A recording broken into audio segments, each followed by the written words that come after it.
Paghihimasok ng mga higanteng bansa sa Pilipinas ang isa sa kapansin-pansin na nangyayari sa ilalim ng Marcos Jr. administration. Madalas patambokin ang mga aktibidad ng China sa West Philippine Sea, pero ang tumitinding presensya ng US ang hindi masyadong napag-uusapan ayon sa mga progresibong grupo. 10 taon na mula nang maipanalo ng Pilipinas sa United Nations Convention on the Law of the Sea ang sovereign rights nito sa West Philippine Sea.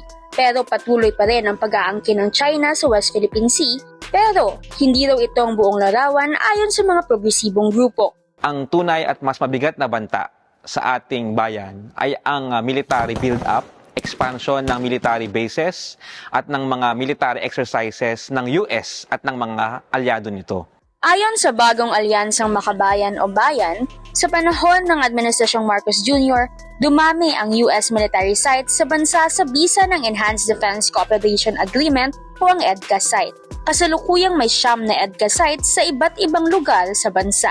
Bukod dito, pinayagan din ni Marcos Jr. na maglagak ng missile systems ang US sa bansa at magsagawa ng military at live fire exercises kasama ang mga alyado nitong bansa na tila palaki ng palaki taon-taon. Ang layunin dito ay to contain China.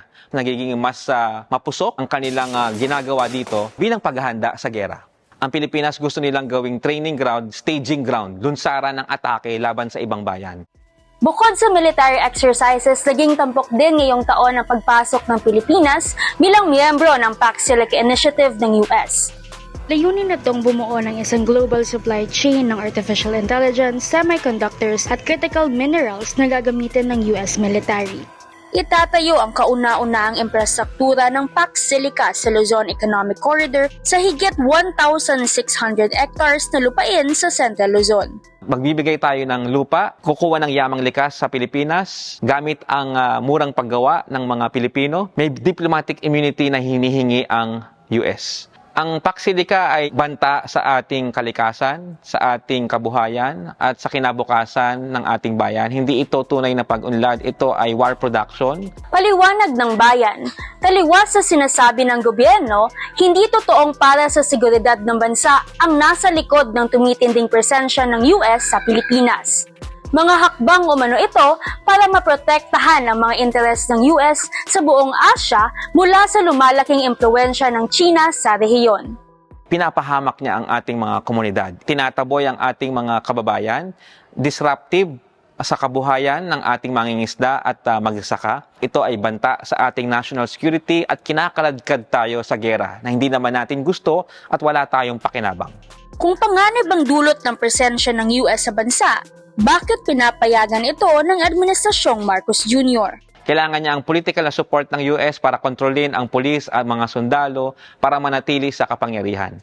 Gagawin ito lahat ni Marcos kahit na ibenta ang ating soberenya para lang sa kapangyarihan.